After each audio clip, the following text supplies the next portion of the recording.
Disclaimer: the following episode contains spoilers for Jessica Jones Season 2. Don't go crying to Mum if we spoil it for you. You've been warned.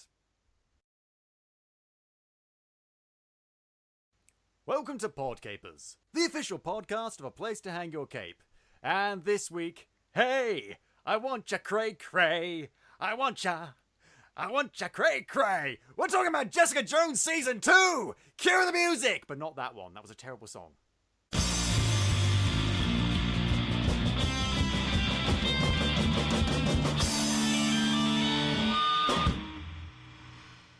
Hello there, Capers, and as I said, welcome to Podcapers, the official podcast of a place to hang your cape.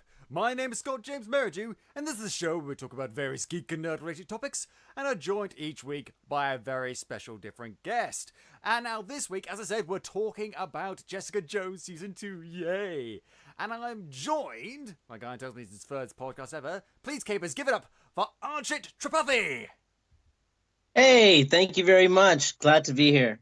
Glad to have you here. Now, before we start talking about Jessica Jones and how much we love Jessica Jones, tell us a bit about yourself. Who are you? Why the heck are you here?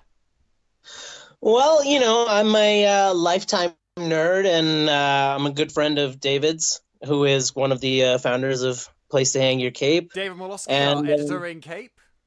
Yes, indeed. And, we've both been nerds together in college and loved all the geeky stuff. And he's actually been a huge introducer of comics to me in terms of stuff that's not necessarily just Marvel or DC. What's he introduced you to, and have they been embarrassing? He introduced me to Preacher, which was awesome, which was amazing, and also Fables, which was really good, although I've lost touch with that for a while now.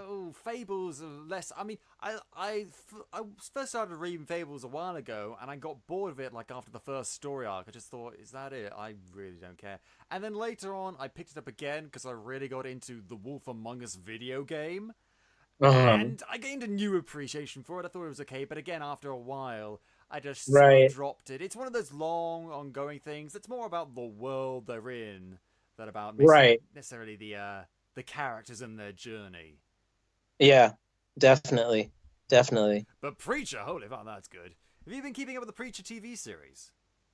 I watched like a couple of the episodes for the first season, and I don't know, it didn't like grab me. I felt like maybe some of the casting in terms of the lead character and stuff, it was different. It got you like the comic book does. The comic book grabs you by the throat and forces you to read it. This show, I mean, I watched quite a bit of the first season, not all of it though, and I thought, yeah, it was good. I mean, let's be honest, they captured the beauty and elegance that is Arseface perfectly. Like,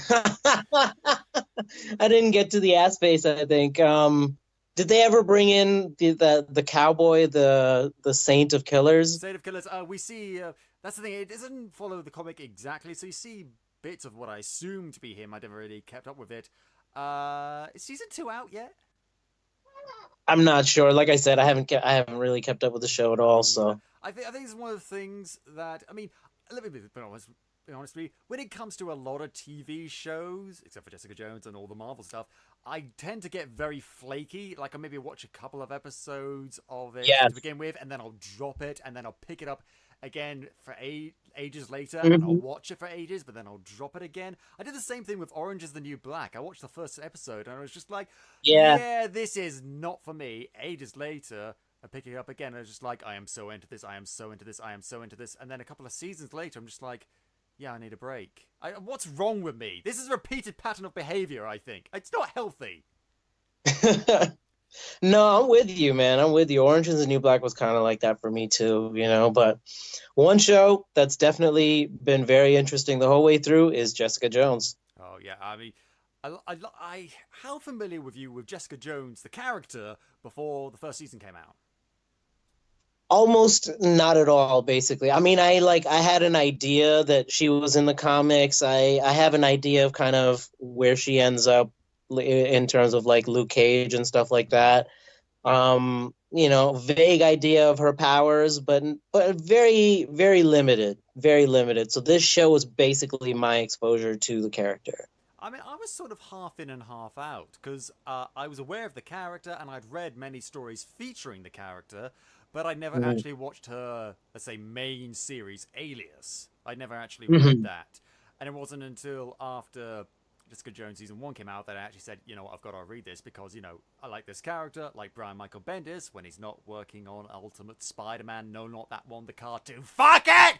It's, right. He's good when he's not doing that. He's good when he's not doing that, and he's doing the stupid cutaway humor, which is fine for Family Guy, but not fine for this! Current Marvel cartoons stress me out just a little bit. Just a little bit. Oh, I can tell. It's okay, man. Serenity now. Oh, now you got me thinking of Firefly. Oh, God. Oh, God. It's not for you. Can't take the sky from me. We're focusing on Jessica Jones. Now, this was filmed back-to-back with Defenders, and I can't help but wonder if that's the reason why the event of the Defenders gets nary a mention in this season. You know, I think it could be. It seems like they really, they barely, the main mention of anything relating to any of that was with Hogarth mentioning bringing in the Rand Corporation as one of the big clients for the firm. And other than that, it's true. I didn't really see anything referencing to any of the other stuff that really came before it. And it was, I mean, if this was like the events of Daredevil Season 2 or Iron Fist or whatever, I could forgive it. But this was Defenders. This was their Avengers. It was a big thing. She helped save New York.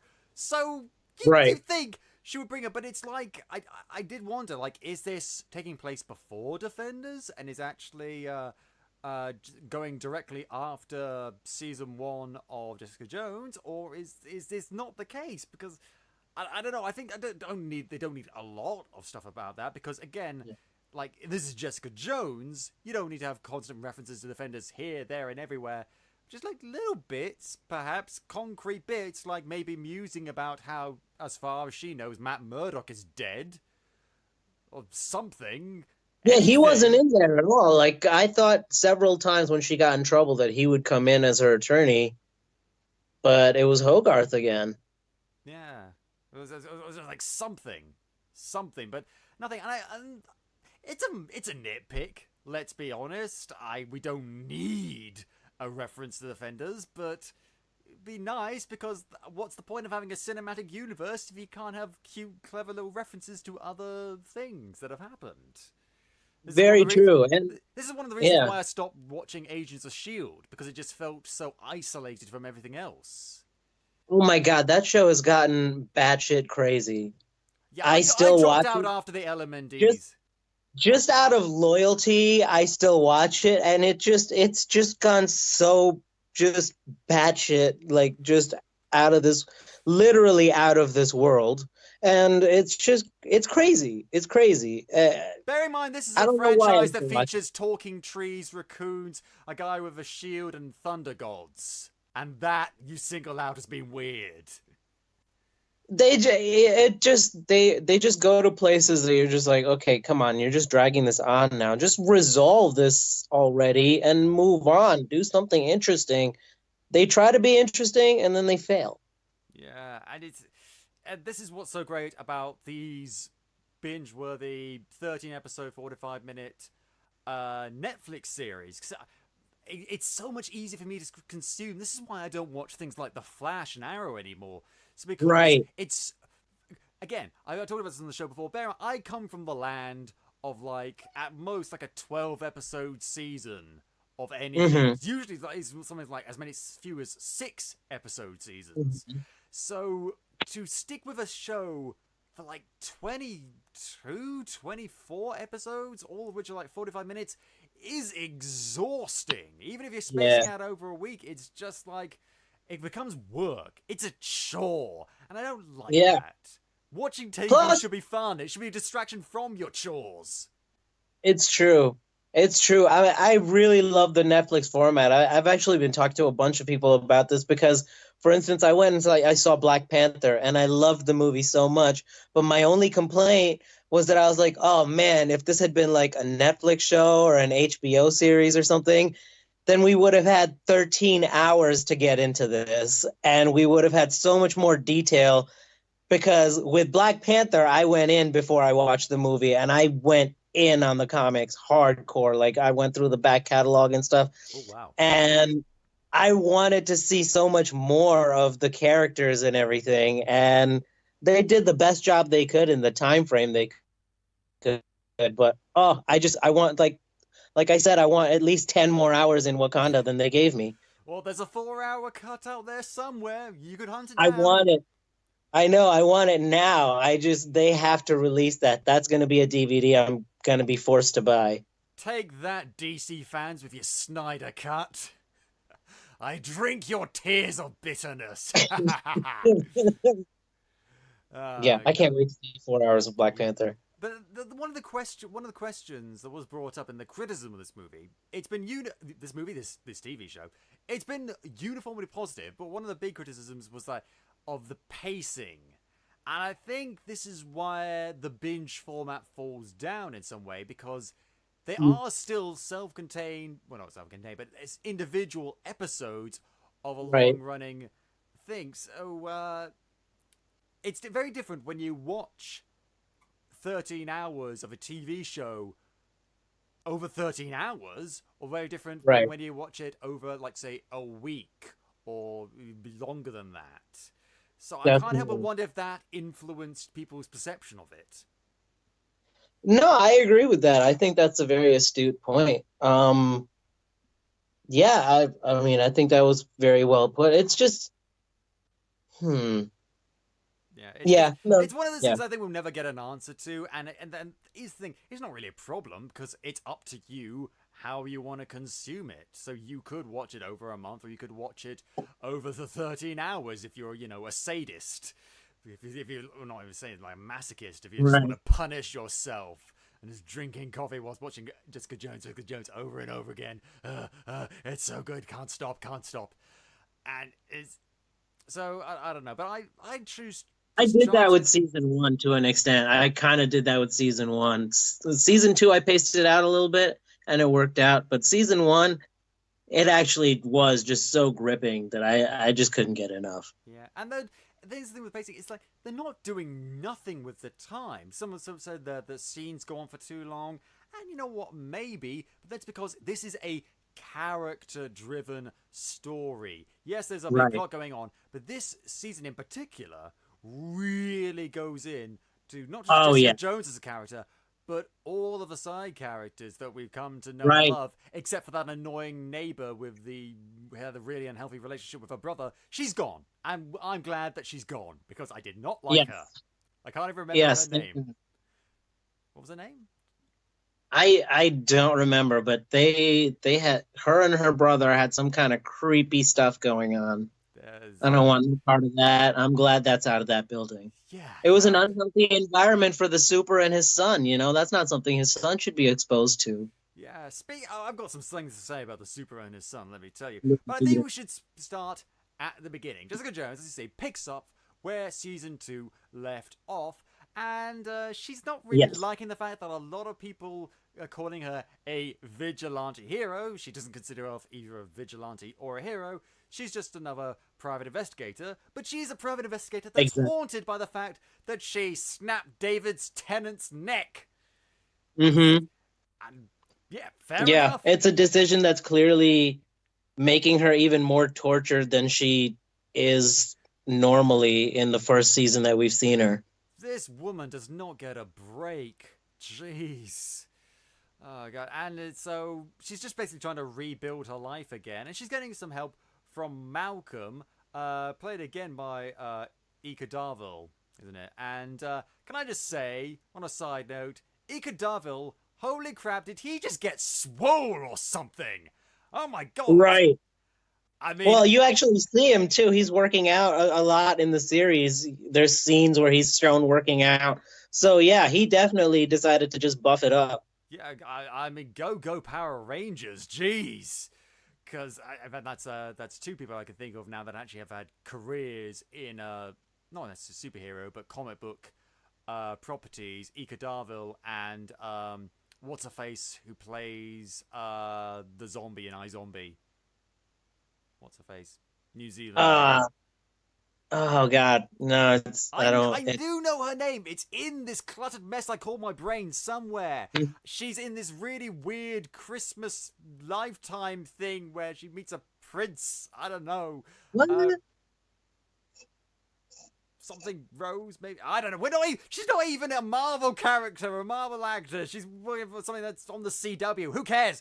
We're getting off track. Point is, Ika Darville, hot, dear God. But also, she's also joined by Trish, who's also dealing with some stuff. She's oh God, Trish is on the warpath this season. Trish is a hot mess. Trish is just a hot mess this season. That's basically the best description that I could give it. Man, yeah, I got so mad at Trish so many times this season. Yeah, but she made some poor decisions. She made some very poor decisions, but the great thing I like about the decisions that she made and her character is they all make sense relating to her character. If you could look back on season 1 and see hints that actually, yeah, this is where she's going. This is where it's always like this was all planned, or at least written by a good, writer and showrunner. Imagine the thought. DC. This always comes down to DC. Every time something comes together in Marvel, I'm just going to say, DC, are you paying attention? Are you watching? No, you're out making your Krypton TV series and oh, jeez. Again, I've really got to stay focused. This is the problem when I'm talking about something that's actually good, because I'm a negative person. It's just who I am.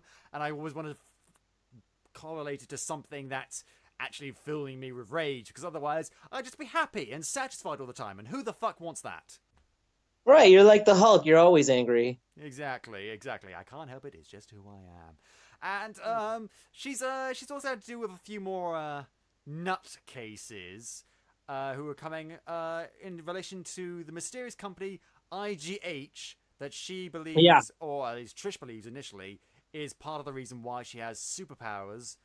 And one guy in particular turns up, the Wizard, and he's like, yes, I love the Wizard. He was my favorite little side character, and I still, even after watching this whole season, I feel like there was not justice for the Wizard. I want justice for the Wizard, because he was so justice great. For Bob, justice for the Wizard. Justice for the Wizard, definitely. I loved him. I mean, he was just so weird at first, and then you actually see his power. He's super speed powers. Was it just me, or the effects to duplicate his super speed not as good as they could have been? Not that great, but I mean, that might have also had to do with the fact that he looks basically like a modern day version, like a millennial version of Newman from Seinfeld. So with that yellow hoodie, chubby guy. Yeah, he's the Fat Flash. Oh God, yeah, but the Lardy Lightning. Oh my God, wow! You just come in with this, and you practice those. Oh my God, but no, the thing is though, his introduction kind of annoyed me, because you see him being talking with Jessica Jones, amongst several other people. And it's this little montage, and he's like, people are out to get me because I have superpowers. It's just like, yeah, right. I'm thinking, people are actually out to get him, and he does have superpowers, calling it right now. And wouldn't you know it, I'm right. That was the best moment when he revealed his superpowers, and you're just like, because this whole time you're just like, okay, this is just some weird little paranoid little fat guy. And then he just runs in super fast. And I was like, oh my God, he's really fast. He wasn't kidding. That was the best moment. And I will forever miss Wizard. I will always pour one out for him. Yes, because he meets a tragic end. We find out why later on. All the while, a mysterious man in a hoodie with a bad case of asthma is watching on. Who could it be? Who could it be? It's Will Simpson. He's back. Didn't we all miss him? Ugh. I guess. Yeah. I didn't like Simpson in the first season. I just, the moment he came in, I was just like, I don't like this dude. I have a bad feeling about him. He's got crazy eyes. Yeah, exactly. And he pretty much did exactly that throughout the rest of season 1, and then now he comes back. No, It's like, nuh-uh. no, it's okay because I'm not popping the Patriot pills. No, I've just got this inhaler that makes me like Right. really superpowered, but there's like no negative side effects. And I'm thinking like, yeah, sure. But actually, you know Yeah. what? Maybe this could be something. Oh no, the person that attacked the wizard is now attacking them. Yo, is he gonna solve the issue? Well, maybe this inhaler really does work. Oh my god, his neck's twisted. He's dead. He's dead. Oh, that was gruesome too. Seeing that, it was twisted around. That's just gruesome. Like an owl. That image of his like body was still gives me like shivers. Yeah, and guess who gets his inhaler? It's Patsy. It's Yeah, Patsy. it's Patsy. Yep. And it's just like, well, I'm really into like martial arts. I'm quite angry right now when I'm basically subverting my talk show, which is usually about lifestyle, to conduct my own sort of campaign against people that discriminate against superpowered people and against IGH. Maybe I should take this. Oh, 10 years sober former addict Patsy. That is such a bad idea. Oh god, yeah. And what's great about this is I think one of the big themes of this season is the theme of addiction, or at least a pattern of bad behavior. People like well, actually, I think most of the main characters, like Jessica, Trish, Malcolm, a character to be named later, and Jerry, all exhibit behavioral patterns that shows that they're dependent on certain things. With Jessica, obviously, it's alcohol and things like that, and just trying to repress her damaged psyche. Trish, it's about being as strong and as powerful as she can be, and basically just trying to be a hero. Malcolm is dealing with his own addictions and stuff like that, and maybe replacing his addiction with something else, having sex, not healthy. And with Jerry, it's about control. Because, you see, Jerry, sadly, Jerry Hogarth has been diagnosed with ALS. And she does not take this news lightly. And you know what? Before Jessica Jones season 1, I never liked Carrie-Anne Moss as an actor. I kind of liked her in Mass Effect, but that's just the voice. I never consider her a very good actor, because when you look at The Matrix and stuff like that, I mean, she's fine, but it's very bland, and I don't really care. Dear God, she's good in this season, and in the last season as well, but particularly this season. She's so good! Yes. She's so good, guys! She really brings that performance, that believability of somebody who, you know, is what Trish wants to be, basically, is this ultra powerful woman who can pretty much do whatever the hell she wants. And, you know, and just runs the whole town, runs the joint. But she's also so human even she's not immune. Exactly. And even she's not immune to disease or death. And getting that realization, like that humbling process for her, seeing that throughout this season is incredible, and she pulls it off so well. But what's also great about it is both her subplot and all the other subplots, like Malcolm's subplot, Trish's subplot, all these other things, they're all tied together. It's not just like, okay, here's a lot of things, and then there's this one other thing on the side, this is what this character is going through, and that's basically it. They all link up. Jerry searches for a cure with people connected to Jessica and to a certain extent Trish's investigation into IGH. It's all connected. It all makes sense. So it's no one's just on the periphery filling time. Yeah, exactly. They tied everything together very nicely. I mean, again, you know, I've seen some negative criticisms of this season, and you know, some of them might be valid, but overall, having watched it very recently, I felt like it was very well done on all levels. Yeah, and things really ramp up because it turns out the IGH investigation is basically the core of this season. When Jessica actually says, you know what, fine, Trish, fine, I'll start investigating them. Geez, I'll find out what happened with the missing hours and stuff like that. And she eventually discovers that, okay, the guy who killed the wizard also killed this Dr. Kozlov guy, and is basically taking out anyone related to IGH. Oh dear, we've got to sort this.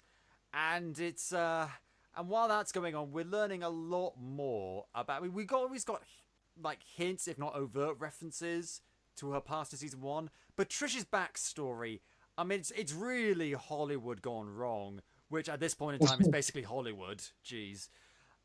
Because we see her blackmail this director guy who sexually abused her when she was a teenager. Yeah, that was an interesting reference to, what's been happening in Hollywood lately this year with the whole Me Too and Time's Up movements and, the outing of all of these very powerful men by women who were wronged by them.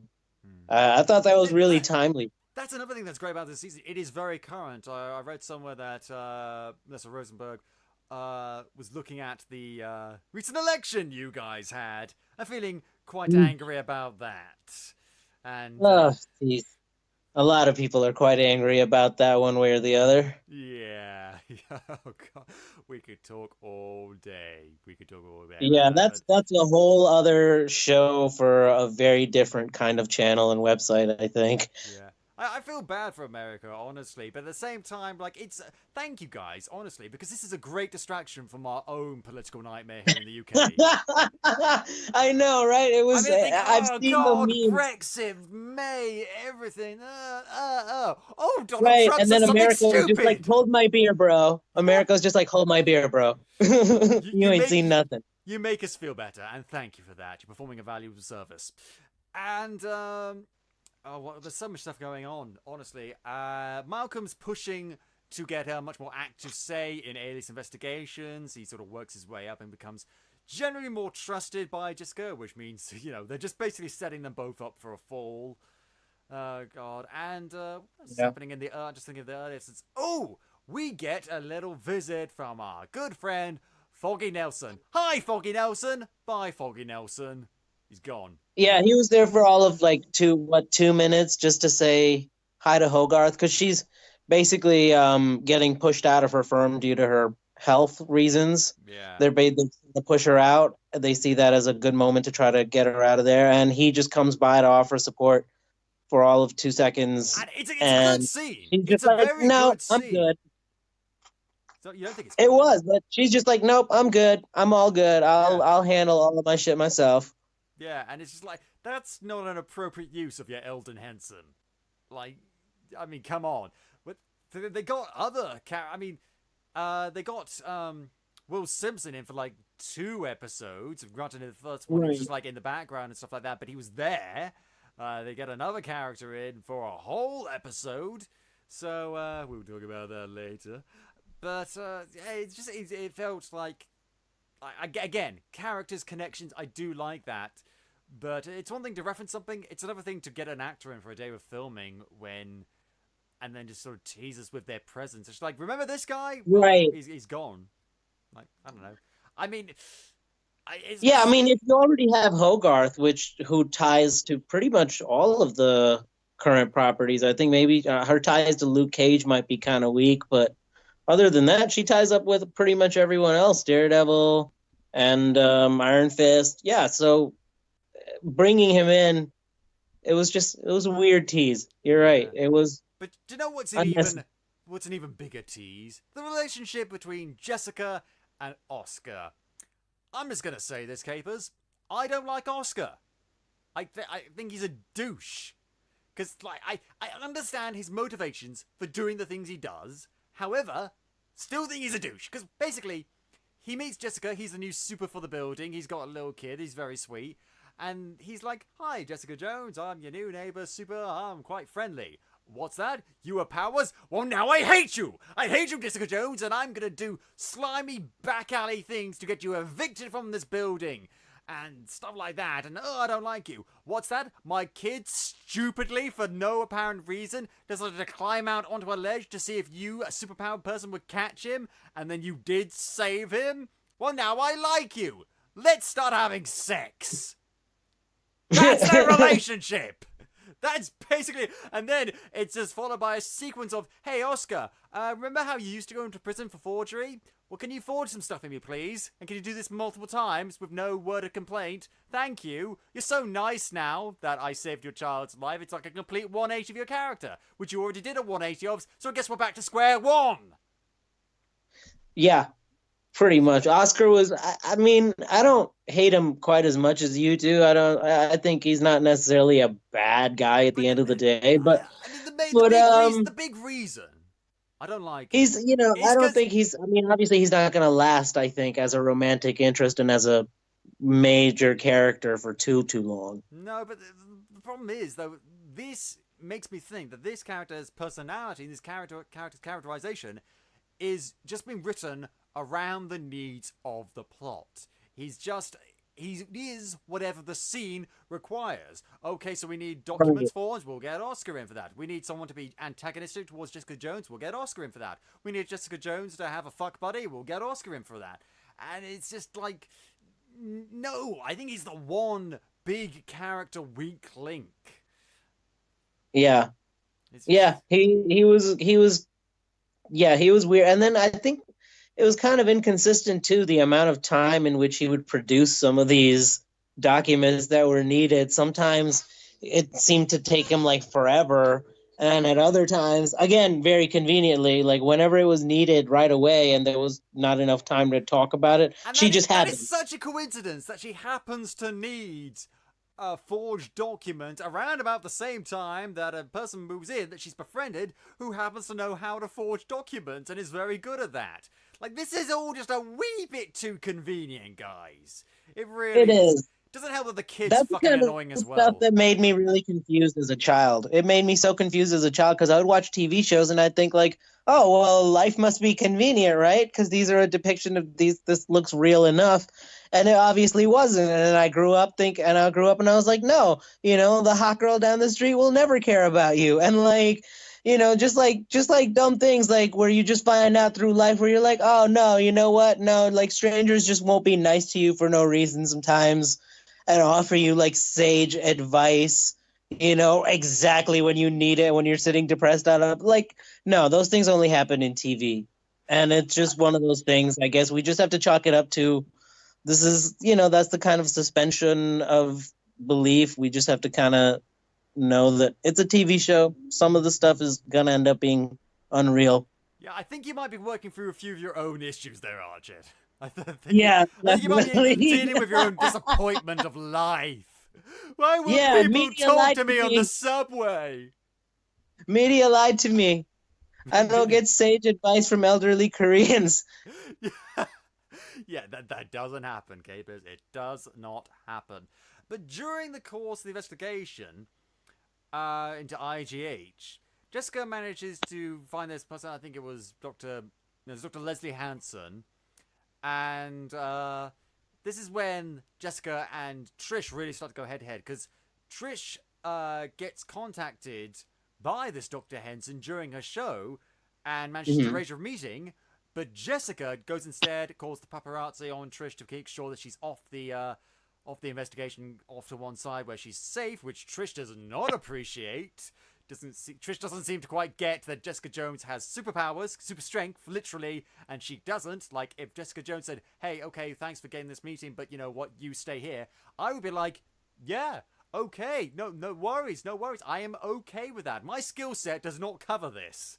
But Trish is a glutton for punishment. Well, that's why Trish wants power so badly. You know what you were saying about Trish earlier as a character, that she's so driven to be as powerful as she possibly can be and as completely self-reliant, is that she grew up with Jessica. She grew up with Jessica as a sister who has freaking superpowers. And for any person, that would just make you suddenly feel so small and inadequate. You're like, oh my God, like, I mean, no matter what I do, you have superpowers. Possibly, but I think that might be more of a Trish thing than anything else. Because I'm going to put it this way. My sister is a professional athlete.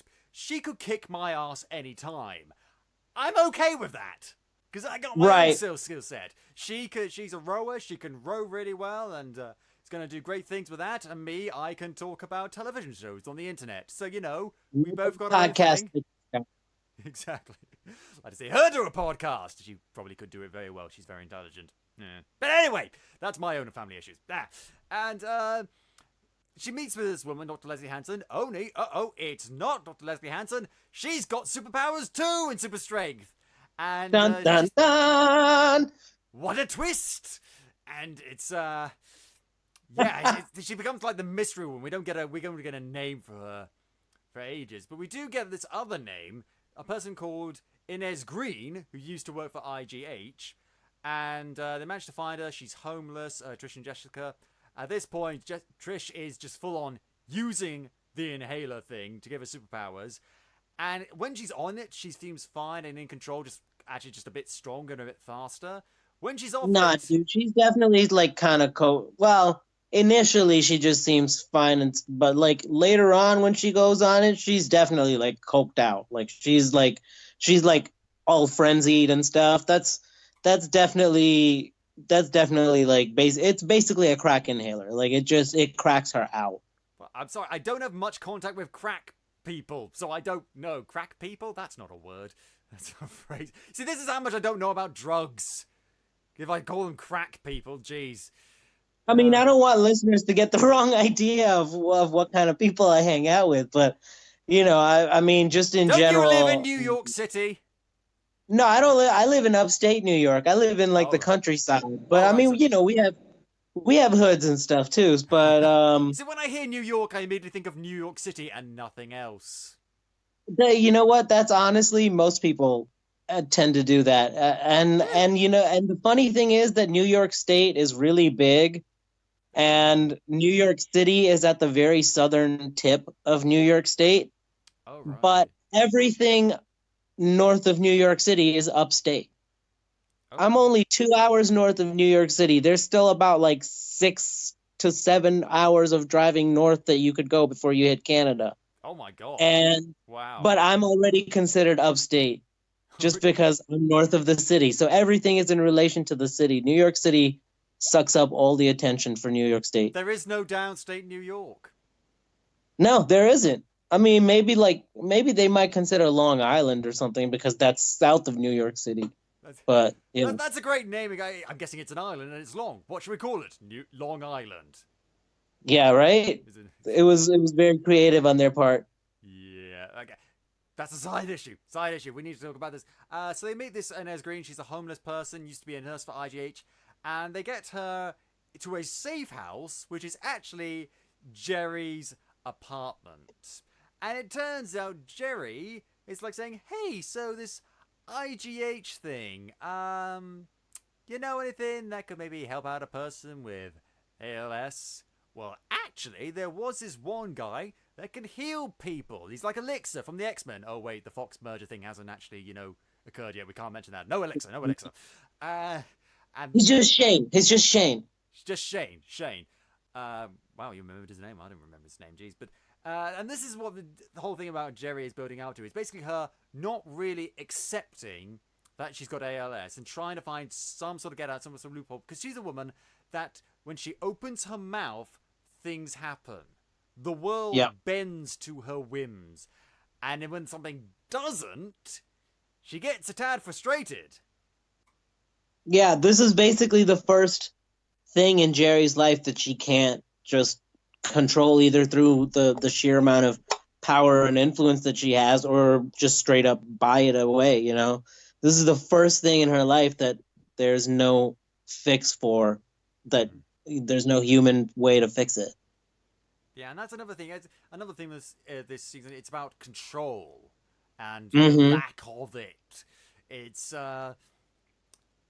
right, it's, like it's for instance, so for Jessica, the where's different the edge? way. So yeah, this is the different ways they display it between whether it's Jessica or Trish trying to maintain some control by getting superpowers and stuff like that, or Jerry. It's a scary thing not to be in control, and some people can handle it, and some people can't. Oh man, I'm a control freak, so I identify with that very much.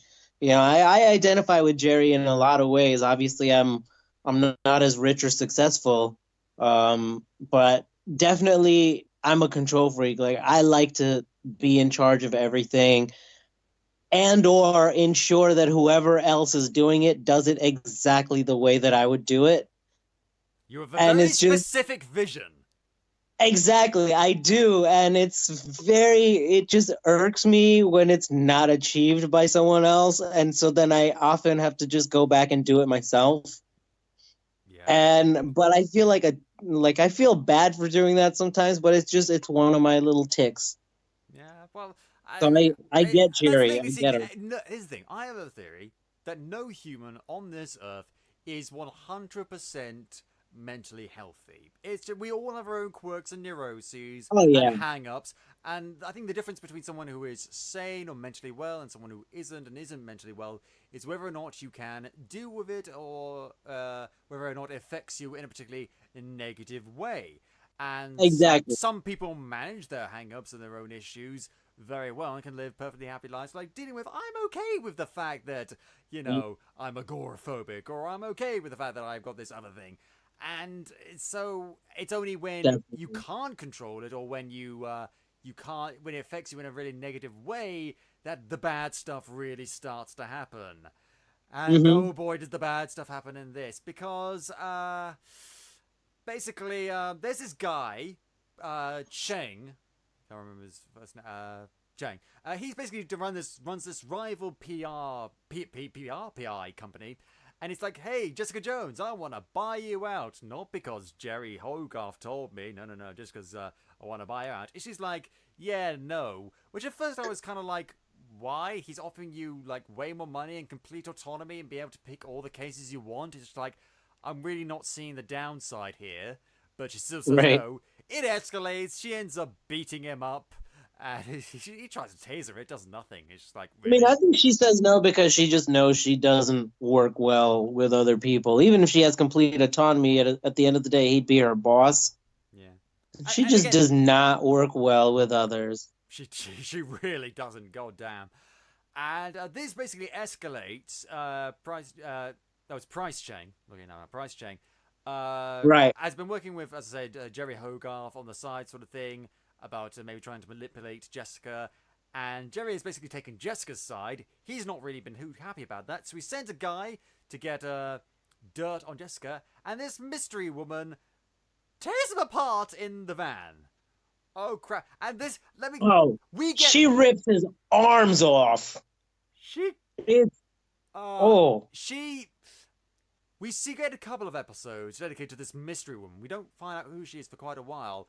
The things she does, she scares me. She scares me. We it's see it. almost cartoonish violence. Like she slammed that dude into the van, and the van bends outwards. The wall, just like in a cartoon. Like it's crazy. She's brutal. She's absolutely brutal. And then when she's done with that, she like goes to her home wherever that is, and she burns all her clothes in her back garden and just watches in the night. And then we then see her practicing piano, and we got fun. And then this neighbor of her comes round with their baby. And it's like, hey, my baby really likes your playing. Can we listen to your play? And she's like, sure. Well, she's a bit more creepy than that, but still. Which And I gotta say was a very random. Like this neighbor was very a little bit overly friendly and intrusive to yeah, somebody she does not know, that especially with your baby. Like you got your baby with you and you're just going up to some lady trying to get in her house and you met her once at some yard sale. Like what, are you crazy? well, I'll tell you who's crazy. The lady playing the piano, because the baby starts crying a little bit. She freaks out and she fucking demolishes the piano, and then she burns the bits of the piano. Yeah, yeah, Ugh. incineration is kind of a thing for her, I guess. I Or mean, just it getting seems rid to of be a regular evidence. practice. It's Yeah. oh god, it's Well, I effective mean, in why do how you even scary need it to get is. rid of evidence of a broken piano? Just throw it away. Like, just it's a broken piano. Just throw it away. Why does it need to be burned? And if someone's gonna ask questions like, it's a piano, like, who cares? Just throw that in the bin. Like, that's good wood. You recycle that shit. I don't know. Right. Oh god, and Put it's it in the fireplace at least. She puts it out in some little fire pit outside. Doesn't even roast marshmallows on it. What's going on with this? waste I of a mean, good come on. bonfire. Just think, lady. Come on. You could have had s'mores. Yeah. I mean, if you're gonna have a broken piano, at least have s'mores to go with it. Yeah. And we can clearly tell that she's like the big bad of this season. But this season does an interesting thing with Trish's new boyfriend, Griffin, with the lovely British accent, Griffin, they seem to have a pretty healthy relationship. He's like this reporter that's been embedded in war zones and stuff. Yeah, And his name is Griffin Sinclair, which is like the most stereotypical handsome guy name ever. Oh, hi there, I'm Griffin Sinclair. Have you seen my ascot in my father's mansion? And that's I mean, to an extent, that's kind of who he is, though. That basically is him. Yeah, but he's a very nice guy. guy. I'm not nicer. He's a very nice guy. Until we see him hacking into Trish's laptop and conducting Ooh. secret phone calls behind her back. It's like, oh shit, Trish just cannot pick a good guy. Oh god. Yeah, that shaded me out. I was like, what is he doing? But then it almost made me think that maybe he was also like collaborating with this big bad, this mystery woman, or something, that he was some kind of deeply embedded IGH collaborator. That's what I thought. I thought, like, obviously he's working for IGH. Obviously he's been spying on her this whole time. But no! It turns out that all of that was because he was planning a surprise proposal to her. Aww. Yeah. And that was a nice proposal. Like, that was nice. If I was a girl, I would have said yes. I would have said yes, even if I was just in the vicinity of that proposal. I would have said, say yes, you fool! I mean, he had a professional singer. He had all the friends and family, a rooftop bar, beautiful setting. He even has a good relationship with Jessica. He even kind of makes an effort to get along with her. Right. Like, this is a dream guy. So we both would have said yes, but Trish says, thank you. He puts the ring on anyway. It's like, if I was one day to propose to a girl, and when I do that, I'm not putting a ring on the finger until I hear a Y-E yes. I'm not doing that. Yes, exactly. I mean, it's thank you is not yes. And just the look on her face, like when she realizes, as soon as I saw this, I was like, oh, this is not going to go well. Like, she does not look happy at all. I have proposed to a girl, and it went well, thankfully, and we're married, and like, yeah, no, if she wants to get married, she will be very, very happy when you do that. She will make it very clear that she's okay with this idea. Yeah, the emotions are like the thing that women are amazingly good at. And like, she will be very happy if she's happy. And Trish was not happy. She was just like, thank you. She was weirded out. It didn't help that she was coming off like a 26-hour nap because crack inhaling. Because of the crack inhaler thing, and woken up by her mother, who honestly at this point I hate more than Kilgrave, and Kilgrave is a rapist. Jeez, fucking that's hate her, but still. Yeah, she's pretty bad. But she had one moment though, which we'll probably end up talking about later. But yeah. Yeah, and here's the thing though, Trish's reasoning for saying no, and she does eventually definitively say no to Griffin, is very good. Is that, like, I liked him, but I wanted to be him.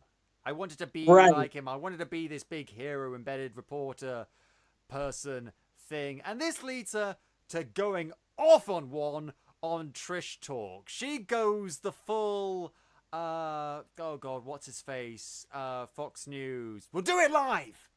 Bill O'Reilly, that's it. She goes the full Bill O'Reilly. Basically, and she just completely quits on air. Actually, it's more like that other reporter, the one that went and opened a marijuana shop. She said, fuck it, I quit. Do you remember that?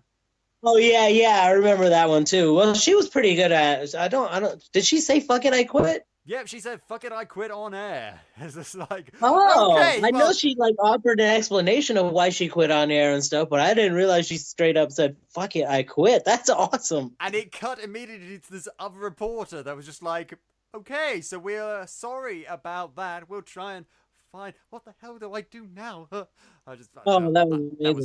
was funny. But Trish really goes off on one and just storms out, I quit, she's done.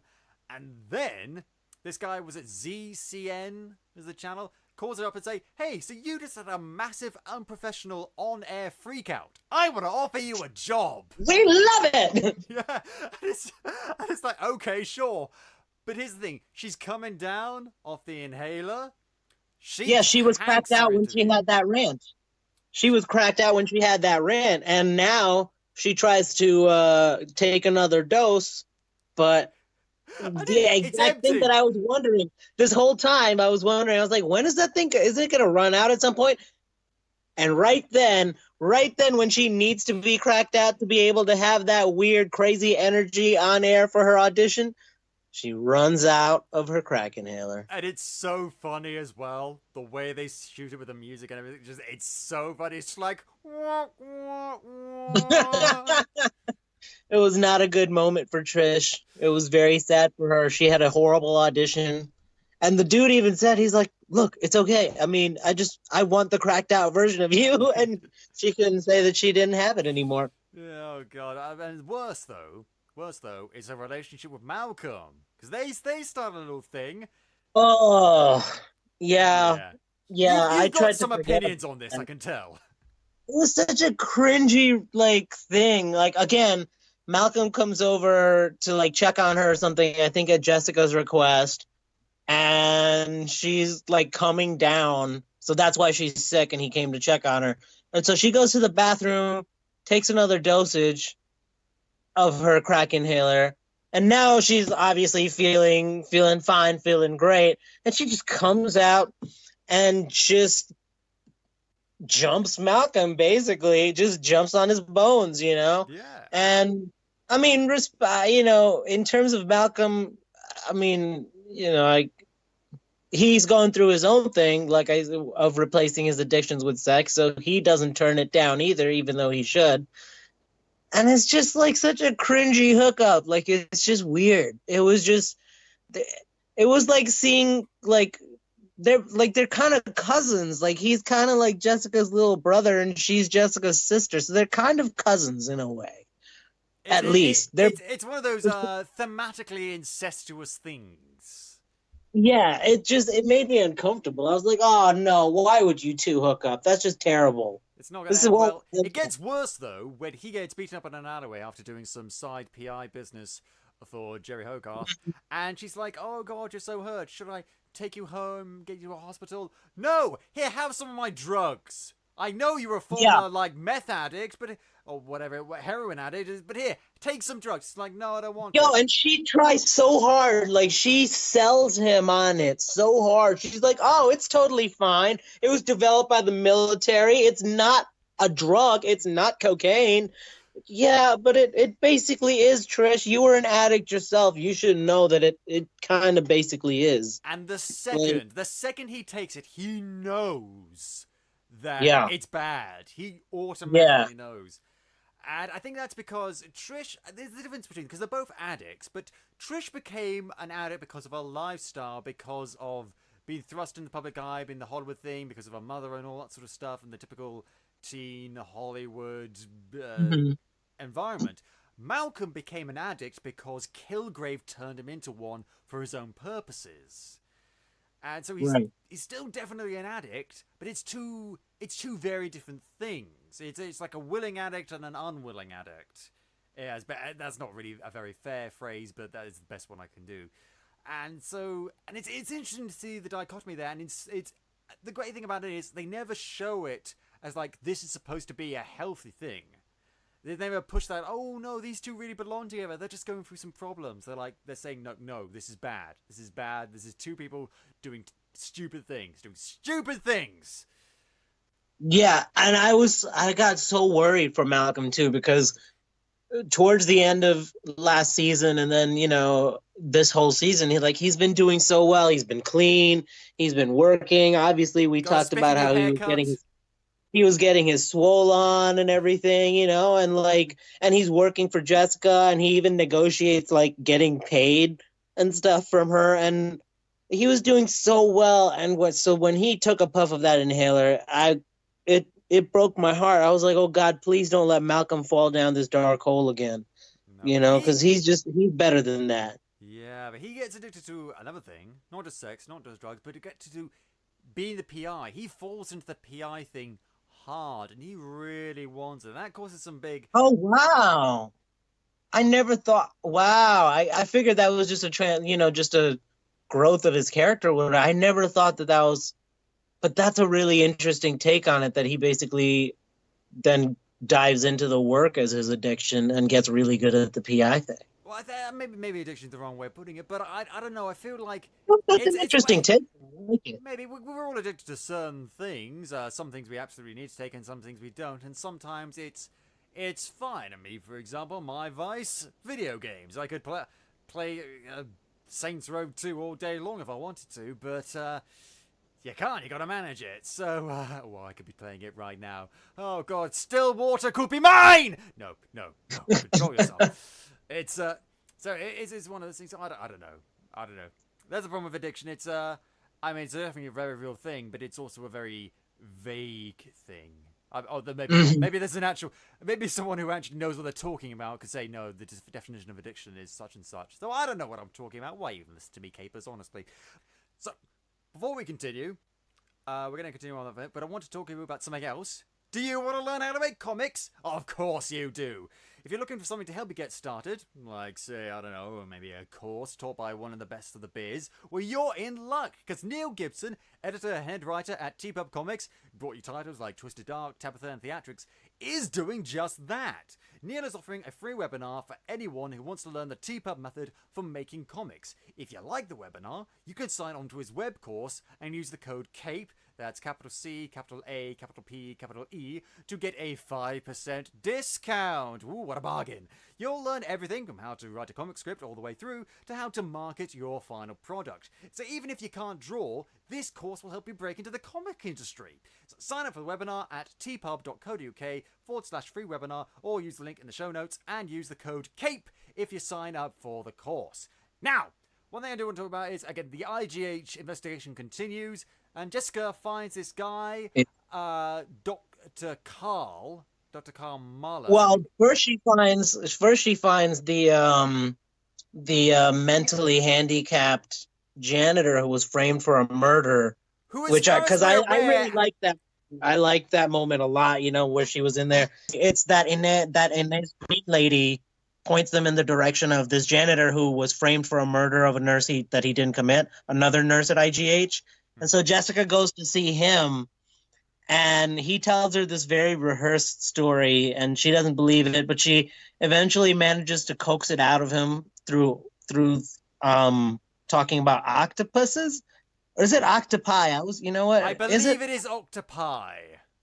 So because in the show they said octopuses, and I was like, is it though? I think it should be octopi. And okay, good to be vindicated. Well, neither of us are marine biologists, so I think people will forgive us if we get it wrong. But here's the thing. That guy, that mentally handicapped guy who is taking the blame for that murder and is trapped in that mental institution, which is a very grim and very outdated-looking mental institution. I mean, geez, why could he not be in the mental institution that Danny Rand was in at the beginning of Iron Fist? Where's that place? Well, I guess maybe Danny Rand had access to better places than this poor guy did. I know, but here's the thing, though. That guy, as far as I'm aware, by the end of the season, he's still in there. Oh, yeah. He's just... Yeah, I mean, they kind of forgot about him. She tells the detective that he's in there for a murder he didn't commit, but we don't know if that ever gets dealt with. It's never mentioned again. No, but he does lead her to Carl Malas at the aquarium, who's with the mystery woman, whom. Oh my God! And they're making out. Oh no! Shocking horror. That scene really irritated me with the aquarium, because you see the mystery woman like slam a fist against one of the tanks, and it's like, and then the screen goes to black, and it's like crack, water going everywhere. Next episode, people are running out of the aquarium. We don't see inside the aquarium. You couldn't film a scene where we actually see her flood the place. We couldn't actually see that. Was that not in the budget? You spent it all on the whizzers, CGI, and getting Eldon Henson in for one episode. Hey man, the Wizards CGI was worth it. Okay, sure. I will always fight. #fight for the Wizard. Always. Always. always. But and then later on, this guy, Dr. Carl, drugs Mystery Woman, and it's like, oh, what's going on here?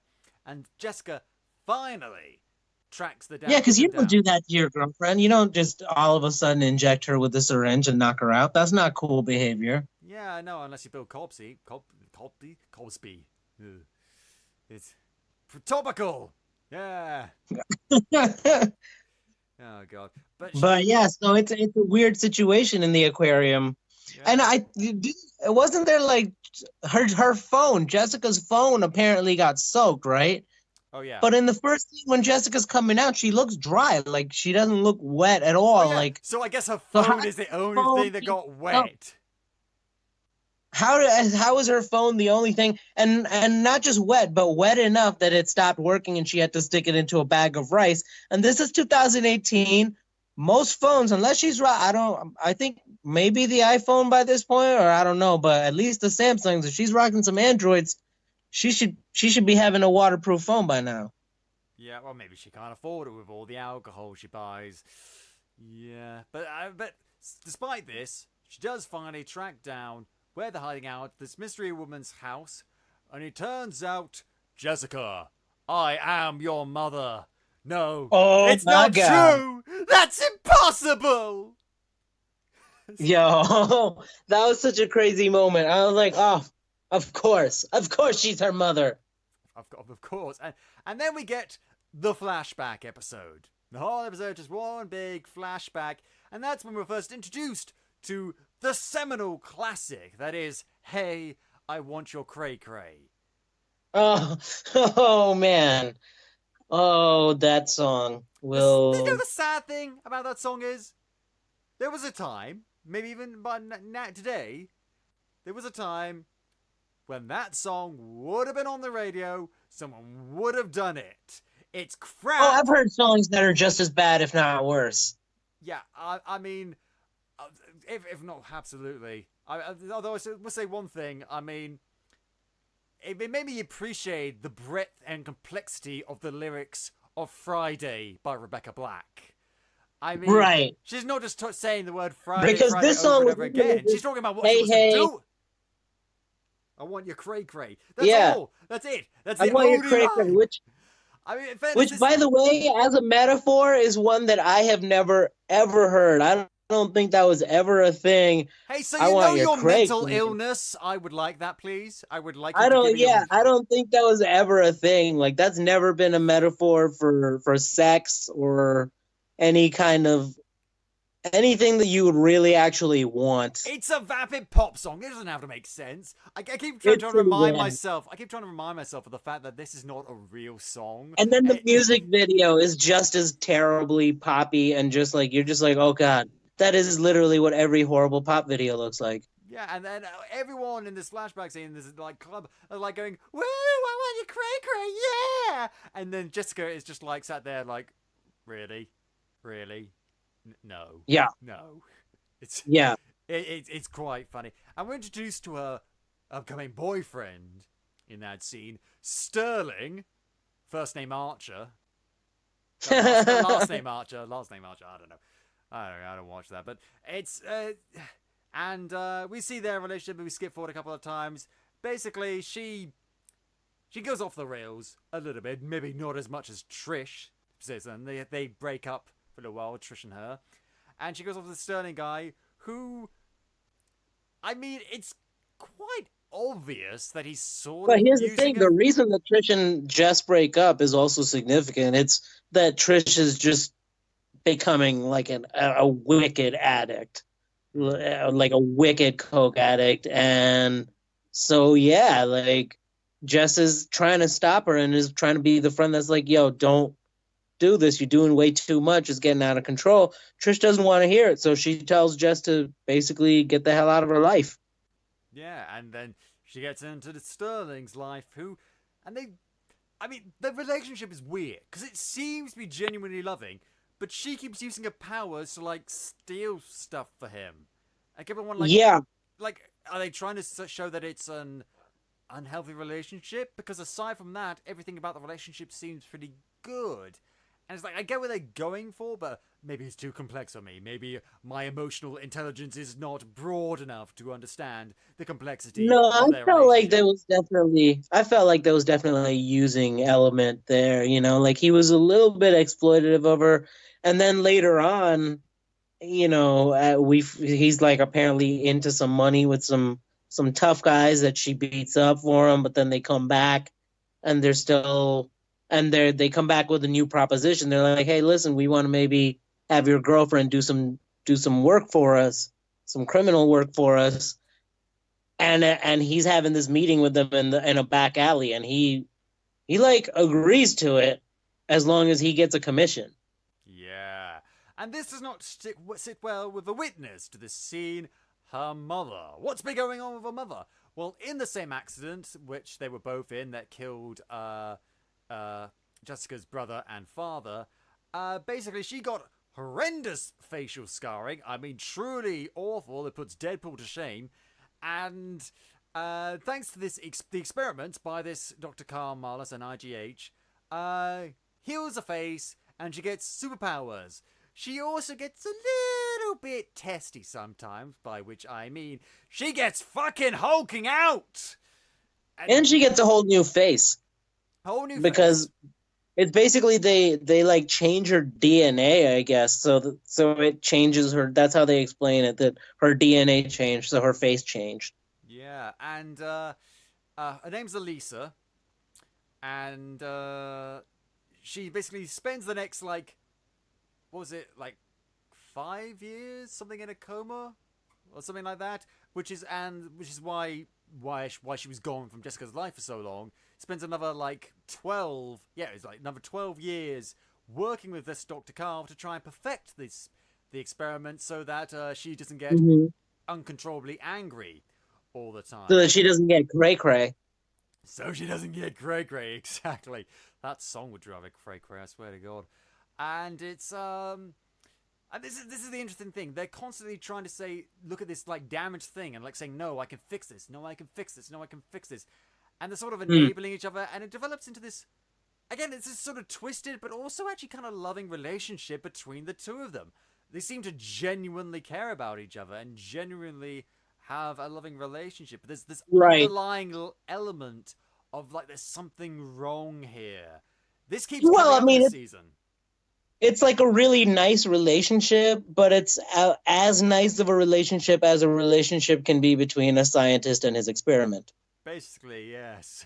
What if Victor Frankenstein found love with the monster? Yeah, like it's basically like if Dr. Frankenstein had created a lady monster instead on his first go and then decided to just start hooking up with her. Yeah, basically. I mean, and the show makes it clear Which could be a fun show. I would watch that. Yeah, I watch that, jeez. But again, it shows that Dr. Carl has... I'm just going to stop calling him Dr. Carl because I can't say Dr. Carl Malice anymore because that's weird. Yeah, Carl Malice is a character from the comics. He's been in a couple of comics. I think he was first turned up in a Spider-Woman comic, but that's pretty much the only connection as far as I'm aware, that they're both scientists. But... I'm just going to call him Dr. Carl, but he's shown that he's really unethical. Jessica Jones states it outright, like saying, you experimented on unconscious people, and yes, it was to save their lives, but at the same time, like, you've clearly crossed some lines. Crosses a few more lines with Elisa, oh boy. But again, it's like with Trish's sort of subplot. You know she's making bad decisions, but you completely understand why. And I completely understand why this guy and Elisa are doing the things they're doing. They're trying to fix something that they think can be fixed, and we're like saying, no, it really can't. You're just fooling yourselves. But it's this constant, it's like saying, no, really, there's a way out. We can fix this. We can awesome. But it's like, you've been working on this for like 17 years. If it was gonna work, you'd have done it by now. Right. And it makes you wonder, it really makes you wonder, like, to what extent should you try to fix something that seems so far beyond fixing? Maybe some things you should just leave them broken or just toss them out or whatever. I mean, depending on the case or whatever, just put them down. Yeah, and as sadly a lot of characters in this season can't do that, like Trish, like Hogarth. Speaking of, while all this is going on, Hogarth has been sort of conspiring with Inez Green, getting this Shane guy out of prison where he is, so that he can heal her ALS. And it turns out it's all a scam. It's all a complete utter scam. Inez and Shane rip her off, like take everything she owns, leaving her in an empty apartment with none of her stuff and with ALS. The scene where she breaks down. Oh yeah. It's again. This is why Carrie Ann Moss is so good in this season. It was hard to watch. Yeah, words can't even do it justice. Yeah, you just felt her spirit breaking in that moment, and it was, for the kind of character that Jerry Hogarth is through all of the different series so far. She's just such a take no shit kind of character. She's so strong. She's so incredibly strong. And to see her broken in this moment, it's crazy. I mean, it's kind of almost on the effect of, like the first time that you had Batman being broken by Bane. Yeah. And the effect that had on, readers everywhere of like, what? Yeah. It's like the first time you see your dad cry. Somebody who you thought this couldn't be broken. Yeah, like you thought this couldn't possibly happen to someone like this. And then it does. And you're like, what? How the mighty have fallen. Yeah, but she does not stay fallen for fucking long. No. She gets her own back. She tracks down Inez, and she's like saying, hey, so I've been doing some digging, and, I know you ripped me off and stuff, and it's like, you know what? That's fine. But this Shane guy, he's really not a good guy, because he's been sending letters to lots of other women. I know you're together, but you know what? He'll leave you as soon as he can. You should go and break up with him. Here, take this gun. And guess what fucking happens? Oh my god! But I was wondering about what happens with that, because unless Inez then, after shooting Shane, kills herself, like there are several things that could still. I mean, she's a good enough lawyer; she'll probably find her way out of it. But there are still things that could tie her to that crime. First of all, Inez could be like, "Well, this gun was given to me. I was just coming home, and this lady comes and talks all this stuff and gives me this gun." That's the thing you see. This is the thing you see, because when she gets the gun, she gets it from our good friend Turk. Turk, we love you. He was surprisingly out of prison. Like, out of all the characters in the Defenders MCU sort of thing, I think he's the one character that would still be in prison, but no, managed to get his way out of it. He gets her an unlicensed, unmarked gun that would in no way tie Jerry to it. Jerry's very careful when she's handing it to her not to get her fingerprints on it. She could deny everything, and there'd be nothing Inez could do. Well, but she also places the 911 call immediately after the shooting from her cell phone. So, it's conceivable that at some point she got a burner phone or something, but she's also in her personal vehicle, and a person like Jerry most likely has some kind of GPS on her vehicle. So there are still a lot of things that if you really wanted to investigate, you'd be like, how did you make this call so quickly, like almost immediately after the shot was heard by neighbors? How did you make this call right away? And why were you even there? I think you would do very well as a police officer in this season. I think you would solve a lot of issues if you were there. It's Jessica and Malcolm have taught me a few things. That's basically what it is. You've kept your ears open. That's good. But it shows just the lengths that Jerry's go to for vengeance. Like, oh yeah. I mean, I'm scared by Elisa. I mean, it was devious. She didn't just get back at them. She made her kill him. Like she wasn't just like, oh, I'm going to get you and get all my stuff back and send you guys to prison or something or whatever. She destroyed them because he gets shot by her dead. And she now is probably going to go to prison and have to live with shooting the man that she at least thought she loved for the rest of her life. Yeah. That's just... That's just bad. I mean, that's And like then Count she- of Monte Cristo evil. Oh, but it gets worse. She goes from that to back to her partners, thanks to all her dealings with Malcom and all the information Yep. she's got from that.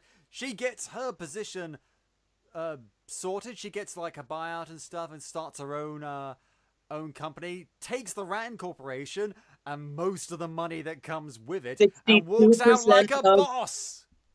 It was 62% exactly, I think, of the total business of Hogarth, Chow, and Benowitz that she decided to take with her by herself when she left. So destroys her partners. Do not cross Jerry Hogarth. Never do it. It will not end well for you. But meanwhile, while this is going on, Jessica is getting to know her mum a bit more, sort of, and she's trying to find a way to manage her and trying to find a way to live with her. But it's clearly shown that Elisa doesn't necessarily want to hurt anyone, but then she kind of does, like a lot. And that's the great thing about her is she's kind of like the Hulk. Like she just loses her temper and then just hulks out and causes a bunch of damage that she didn't maybe mean to cause. Possibly. I think it's more like she's a dark reflection of Jessica. Jessica's got her own anger issues, certainly. Oh, yeah. But it's like if they stripped away the last semblance of control, like they get this Chen guy tied up in her apartment because he shot at them with a sniper rifle as revenge for killing the guy of his.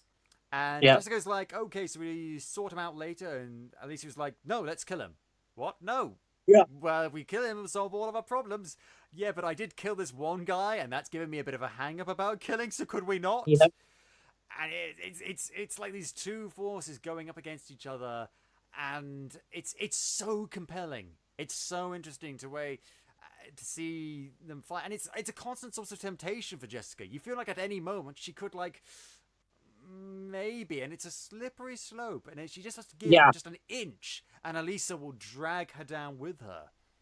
Yeah. And eventually they do that when they basically go on the lam. They do a Thelma and Louise, go on an RV and just sort of start touring the country. It's like, okay, we'll make our way to Canada or something, and we'll just it's basically they go on the run because she wants to live with Jessica because apparently Jessica's the only thing that's been even more effective than Dr. Carl's treatments at stopping her little crazy outbursts. And so she wants, and also, obviously Jessica's her daughter, but she basically threatens it by being like, well, we're either going to go, you and me together, or I'm just going to start killing people, and then I'll get killed, which you don't want, but I'll kill a lot of other cops and civilians and stuff in the way. This is not my idea of mother-daughter bonding. This is not. And good. so, Jessica has no choice but to go with her, and I thought that was really interesting because the mom, she even says, "I want to make it hard for you to leave me," and Does that remind you of anyone?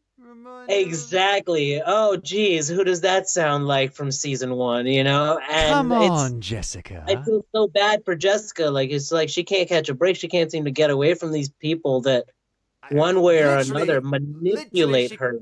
Literally, she can't get away from them because I think in episode 2 before that, Kilgrave shows up again. Hello, Kilgrave. But she's in her head. He's like this manifestation of her psyche, torment, her unwillingness to kill, and it's like he's only there for one episode, and bless him, David Tennant hit the ground running again. He's Kilgrave again.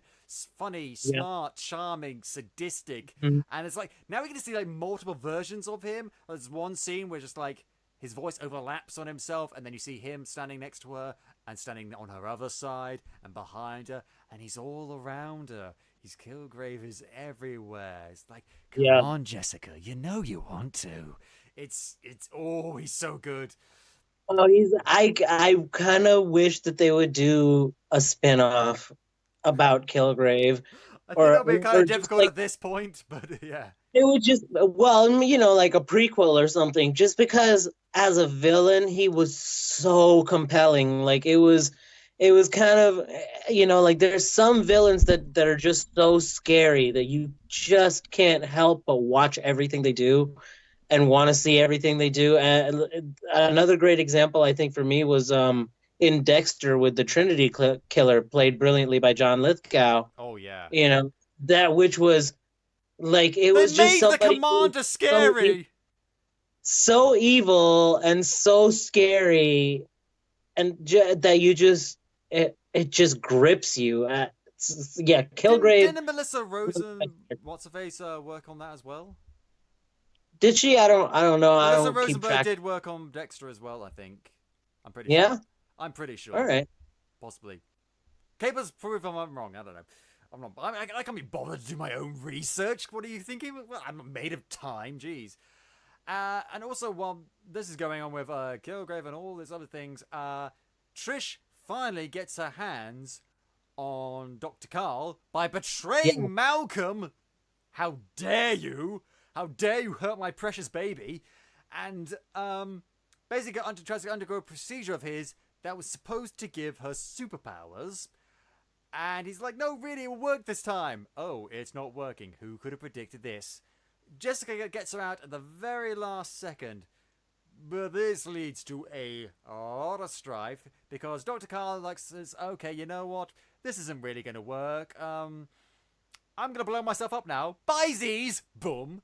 Yeah, that was so weird. His decision to just blow himself up. He's just like, oh, you know what? I'm just going to kill myself. All right. Because he didn't exactly fit the mad scientist stereotype this whole time. He seemed pretty well put together, but I'm very not realistic, reasonable, but I don't know. And this also leads to a further strife between Trish and Jessica and her mum. Hate her! And oh god, it leads to them completely blowing up, especially when Elisa tries to fucking kill Trish because she blames her for Carl's death because she was in love with him. It's this thing though. The mother-daughter road trip thing comes after that. And that's the thing that, as you say, set her up on the whole, hey, you're able to bring me out of the anger. I need you. Let's go in this healthy relationship together. And this relationship, I mean, could it work? Could it not work? We never really find out. Because at this point, Elisa realizes, you know what? I'm not going to change. I'm not going to get any better. I know we kicked some ass earlier when we rescued that family from that big pile-up, and which was awesome. It was a fucking awesome scene. But it's not going to work, so I'm going to wait on this Ferris wheel for the police to arrive. Sound good with you? No, Mum, it's not okay. It's really not. Bang! Oh. Yeah. Oh my God. Timed. Poor Jessica again. Poor Jessica again, like constantly getting places from her childhood traumatized. You know, in season 1, we had all those streets and her childhood home and everything. And then Main Street, Birch Street, Higgins Drive, Cobalt Lane. Yeah. Now in seasons 2, you had earlier on in the season when they have to dump Simpson's body, they go to some spot on the beach that I guess Jessica used to go to as a kid, and they go dump a body there. And then now this was the Ferris wheel that her mom earlier on in the show had talked about, that was like one of her favorite memories of Jessica, because it was like the last time that it was right before the accident.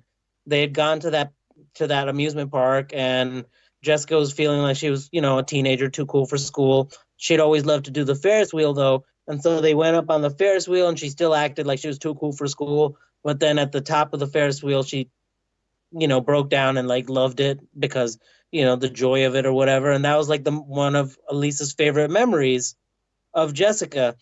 And so now they're back at that same Ferris wheel. We should have seen it coming, honestly, when you put it out like that. Oh, God. And bang, a bullet through Elisa's head, and poor Jessica, all her childhood memories are being traumatized little by little. And who shot her? Was it the police? Was it Kilgrave back from the dead? Was it Maggie Simpson? No, it was Trish! Yep. That took me by surprise. I would have thought it was like a police sniper, and I was waiting for another bullet to try to shoot Jessica. Because they're pretty high up, and she's got a handgun. Like, I don't know how accurate those are, but geez. Yeah, that was the other thing, too. Trish is an amazing shot, apparently. She's really, really good with that handgun. Especially considering she's just got an incredibly traumatic, botched surgical procedure. Nice. Yes, although that procedure may have had some unintended consequences upon Trish. You wanted her, you got her. Hellcat! Oh, finally. Oh god. And that's pretty much where the season ends. Jerry establishes her own law firm. Malcolm goes to work with her and Sheng. Trish and Jessica, they nearly reconcile, but Jessica basically says, like, you know what? Now whenever I look at you, you're the person that murdered my mum. So, Yeah. bit of a dampener on the relationship. Trish, meanwhile, I think has maybe some powers because she catches her phone with her foot. Like, oh my god. yeah. So as somebody who's not that familiar with the comic book versions of Jessica Jones, you mentioned Hellcat. Like, what? I saw that scene where she catches her phone. I'm like, so what? She has like magical catching powers now, No, or from what I remember of Hellcat, Hellcat's great reflexes? Patricia Patsy Walker, whatever her name was in the comics, was really weird. She started out like this sort of like, not an Archie character, but a similar sort of thing, and ended up accidentally sort of, for some reason, like slowly transitioning into the Marvel universe, and she gets this suit that I think gives her certain powers, but not like foot catching powers. I don't know. I'm pretty sure they're just going to give her like her own unique set of powers and stuff. But the minute I heard like Patsy Walker, I was just like, I know that name. Where do I know the name? Oh, it's Hellcat, because I used to have these Marvel postcard things, which like dozens and dozens of Marvel postcards, all of which had covers of various Marvel comics, and one of them, which I don't know why, I just particularly remember, was you got her, Hellcat, on an issue of the Avengers. She's like brushing all the other Avengers out of the way and just like leaping onto the page, and so I just remember that. Huh. Yeah, I mean, I wonder where her powers are gonna go, because as far as the show has revealed it for now, it seems like she just has really good reflexes, I guess. Like she's got good hand and cat-like reflexes. cat-like reflexes, hand-eye coordination, and eye-foot coordination. I don't know. Maybe she's gonna go try for a career in the Premier League next season or something. Possibly. Okay, all right, so I've looked at that now. Hellcat, in the main Marvel universes, Hellcat can sense mystical phenomena or those items or persons touched by mystical energy. She can use a force field that deflects mystical attacks and is able to summon her costume at will. She also possesses retractable claws and grappling hooks on her wrist. She's also a well-trained martial artist and gymnast, having been taught by Captain America, Beast, and Moondragon. All right, so I don't think they're turning Trish into Hellcat. No, maybe not exactly that way, but unless they're planning some kind of weird Doctor Strange tie-in next season. I'd like to see that. I mean, he lives in New York. Right, they all do. I mean, to think about it, pretty much all of the Marvel universe lives in New York. It's kind of crazy how much saving New York seems to need, according to Stan Lee. Yeah, and again, we wonder, like, you think they would mention Spider-Man at this point? Right, because now he's back in the fold. He's back in the Marvel fold now. So yeah, he's swinging around. It's just like, hey, I imagine at the beginning of the season, like Jessica Jones, when someone says you're a vigilante superhero, she's like, no, I'm not a hero. You want a hero? Go find that spider freak or something like that. Right. Just little references to connect to the rest of the universe. Yeah, I mean, the fucking kid, Oscar's kid, has got like a Captain America action figure. That's the biggest connection we have to the rest of the MCU as far as I can think of. Pretty much. Well, now the Defenders, they're going to be in the Infinity War movies, right? I think they said they were going to have some of those characters in there. I don't know, because I've issued a media blackout on Infinity War. I have not looked up a single thing because I just want to absorb it in all its glory. When it comes, I would love to see them in it, even if it's a small thing, but yeah, I don't know. Hopefully, but Respect. Who knows? And that's pretty much where the season ends. And these characters have been through the ringer with all sorts of murder, death, anger, addiction, and stuff like that. And a lot of these ideas have been done in other things. But I think what makes this season so good is they take these ideas that you might say are familiar, but they do them in new, interesting, and compelling ways. Yeah. They explore each theme through the different characters. Each reflect certain thematic elements in different ways. Like they all carry the same themes, such as control or loss of control, but in their own unique way to their own character, and it's executed really well. Yeah, and I love these characters, with the exception of Oscar, as I said. I love these characters, and the ones that I hate, that I'm supposed to hate. I still like. Elisa is a really interesting villain. You might say she's Hmm. not as good as Kilgrave. I'd say she's different, and she's got her own unique thing. And again, the Marvel trend of better villains continues after Black Panther and Civil War and all that sort of stuff. And Vulture, fucking hell, we're getting much better villains. Although I suppose the TV ones have been pretty good so far. With maybe not with Hand, but with Kilgrave and Kingpin, and Oh, Kilgrave is one of the top. I mean, Kilgrave has got to be one of my favorite villains of all time across, all different comic book related stuff or just generally. He's terrifying. I mean, if that's like the picture of an amazing villain. but he's terrifying, but he's also interesting. He's got a, Yeah. you understand his motivations, screwed up though he may be, and you can, on a certain level, sympathize with him whilst being completely outraged at the horrible things he does. And it's the same with Elisa. You understand why she does the things she does, and Mhm. you complete and you get Oh her. yeah. You get her. Again, it's this thing I mentioned before. It's like there's There are a difference lot of between moments. There are a lot of moments where you feel genuine compassion with her, and you start feeling like, oh, I actually feel really sorry for her. yeah, and I feel sorry for all of these characters. Jeez, it's it's hard life being close to Jessica Jones, but you know what? It makes for some pretty good goddamn television. Yes, it does. And anything else you want to talk about this series? Um. We should mention that it came out on International Women's Day. Oh Uh, yeah, that was great. That was a nice coincidence that I didn't pick up on until you had mentioned it. And I know that at least here in the States, when you're on Netflix and you're going like on the show page, the little graphic that shows up on the side of the screen has Jessica basically washing her hands after she, I guess, knocked some dude out in a bathroom, and the graffiti on the bathroom wall says "Fight like a woman." oh, cool. So pretty cool imagery there. There definitely some cool stuff, and I believe all of the episodes were directed by women as well. From what I can tell, not much. Yes, I think one of the writers was a woman, if not more so. But obviously, it's really. I always like it when not just in front of the screen, but also behind the screen.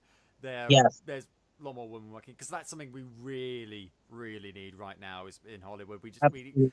We need a lot more opportunities for female writers, female directors, cinematographers, etc., etc. And I'm glad this show helped contribute to that. Yeah. And just, it's just a damn good season. It's a good, strong follow up. Would you say that it's better, the same, or worse than season one? Oh man, that is hard. I would say it's at least the same, if not better, because season one grabbed me right away because it was just interesting, and again, Kilgrave was just so interesting as the character. And David Tennant obviously playing him so brilliantly, you just couldn't get anytime he was on the screen, it was just electric. You couldn't get enough of it. This season, in terms of like the villains and stuff like that, it was definitely interesting, not as compelling to me as Kilgrave, but the character exposition and the fact that like the villain is Jessica's mom and what that does to exposing more aspects of Jessica's life and her character and her origins and all of that and their motivations, that was really really interesting. So it's they I think they were two very kind of different seasons linked by the same characters but both brilliant in their own ways. I agree. I think in terms of thematicness and in terms of all the subtext, this season it was a bit better than the last one, although that one did have an Right. awesome lot of subtext. But I think in terms of overall quality, this is uh, pretty much the same. It's pretty good. Critical response was slightly less than the last season, but it's at 85%, which is fucking amazing. So I'm happy Yeah. about it. This is no Iron Fist, not even close. It's not even a Daredevil Oh, season 2, which I also like, but still. It's a. Iron Have you Fist still was- got nightmares of that? You still got nightmares. Did you have to review Iron Fist? Yeah, we did. We did an episode on Iron Fist way back when with Mark Russell. We Oof. both were not happy. We were not happy. Yeah. It was disappointing. It was just a very this is the anti-Iron Fist, basically. Like it's Jessica Jones and Luke Cage. Those are the two Marvel Netflix shows that are just killing it. Yeah, I mean, Daredevil is closely following up on that. I know a lot of people didn't really like the second season, but I thought it was okay. But yeah, but I mean, I think this is one of the things that it gives you an opportunity to do better next time. Maybe next time we see Iron Fist, we'll enjoy him a whole lot more. Not as long as they have the same guy playing him. Well, I mean, they recast sorry, but Rhodey, so you know. I'm sorry, I'm just not a Finn Jones fan. I'm not in, like, or at least not in this role. His performance was just bad. It was.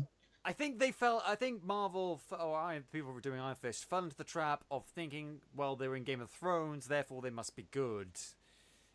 Other people have made that mistake. Yeah, before. I mean, I'm sure. Listen, I'm not saying he's not good. I'm sure he's very good at the right parts. This was not the right part for him to play. Didn't help. And it was a struggle, you know, like, and God bless him. I mean, he tried, but it just wasn't right. It wasn't, they're trying to, you know, fit a circular block into a square hole, and it's just not going to work. See, again, we tried to talk about something positive and something we actually like. We ended up talking about something we hate. We've got a problem. We've got a problem. Well, you know, when you're a critic or whatever, when you're trying to criticize, that's the nature of it. You want to criticize, you want to talk bad about stuff. Yeah. But I think on that note, on a negative note about something else, not a positive note about something we actually like, we're going to end this show. So thank you very much, Archit, for joining us today. Thank you. It was a pleasure. Also, Capers, don't forget, Leamington Comic Con, April 14th. We're going to find a link in the show notes for you to get tickets to the Comic Con, where you can see myself and David Malofsky doing a live broadcast of an episode of this show. You can see us doing it in person with my actual 3D red and blue glasses. What could be better? Nothing. So you can see the show itself is free, but if you want to get tickets to the Comic Con, linked in the description, show notes, like I said. And also, if you enjoyed this show, please tell your friends, shout it from the rooftops, and everyone ready, go listen to some of our other super episodes, like our Iron Fist episode, or indeed more recently, our Punisher episode. And you can listen to this show on iTunes, Podbean, YouTube, or at podcapers.com. We have a Patreon. Check out the rewards, patreon.com/AP2HYC. If you want to get in touch with us, suggest show topics, or maybe you want to come on the show yourself, you can find us on Facebook, Twitter, and Instagram at AP2HYC. We got a new email, podcapers@ap2hyc.com. Give us a bell on that. Thank you very much to Dan Harris for our logo, the lovely microphone with the red and blue 3D glasses. And thank you for listening. This has been Podcapers, the official podcast of a place to hang your cape. Cue the music!